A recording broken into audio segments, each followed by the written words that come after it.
बहुत समय पहले सतयुग में राजा इंद्रद्युम्न नामक एक धर्मिष्ठ और विष्णु भक्त राजा हुआ करते थे। वे हमेशा इस प्रयास में रहते थे कि वे ऐसा कोई कार्य करें जिससे भगवान विष्णु प्रसन्न हो। एक रात उन्हें स्वप्न आया जब ने उनसे कहा कि वे पृथ्वी पर एक विशेष रूप में प्रकट होंगे और राजा को उनके लिए एक मंदिर बनवाना है। राजा ने तुरंत मंदिर निर्माण की योजना बनानी शुरू कर दी और भगवान की मूर्ति बनवाने के लिए एक श्रेष्ठ मूर्तिकार की खोज में जुट गए। काफी खोजबीन के बाद एक वृद्ध कारीगर उनके दरबार में आया। वह बहुत रहस्यमयी था और बोला, मैं भगवान की मूर्तियां बनाऊंगा, पर मेरी एक शर्त है। जब तक मैं कार्य कर रहा हूं कोई मुझे नहीं देखेगा, नहीं टोकेगा। राजा ने शर्त स्वीकार की। बड़ी को एक कक्ष में बंद कर दिया गया जहां से मूर्तियां बननी शुरू हुईं। कई दिन बीत गए, लेकिन कमरे से कोई आवाज नहीं आई।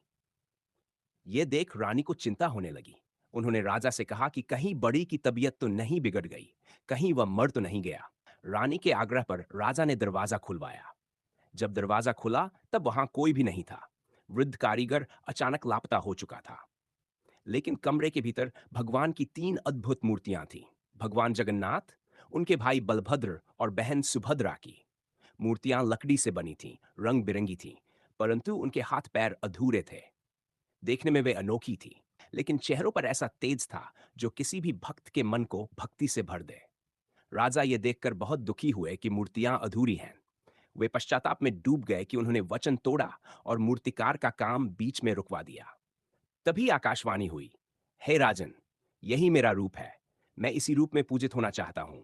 यह अधूरा रूप ही मेरी पूर्णता है, क्योंकि इसमें भाव है, भक्ति है, समर्पण है। राजा की आंखों से आंसू बह निकले।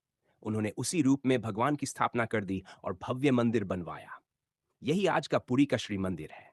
कुछ समय बाद भगवान जगन्नाथ, बलभद्र और सुभद्रा की मूर्तियों को नगर भ्रमण पर ले जाने की परंपरा शुरू हुई। इसे रथ यात्रा कहा गया। विशाल रथों में तीनों देवताओं को बैठाकर पूरी नगर की सड़कों पर ले जाया जाता है। लाखों भक्त इस यात्रा में सम्मिलित होते हैं और भगवान के रथ की रस्सियां खींचते हैं, ये मानते हुए कि वे स्वयं भगवान को अपने हृदय से जोड़ रहे हैं। भगवान जगन्नाथ का यह रूप हमें सिखाता है कि ईश्वर को दिखावे या बाहरी पूर्णता की आवश्यकता नहीं। वह केवल भक्ति और निष्काम प्रेम को ही स्वीकार करते हैं।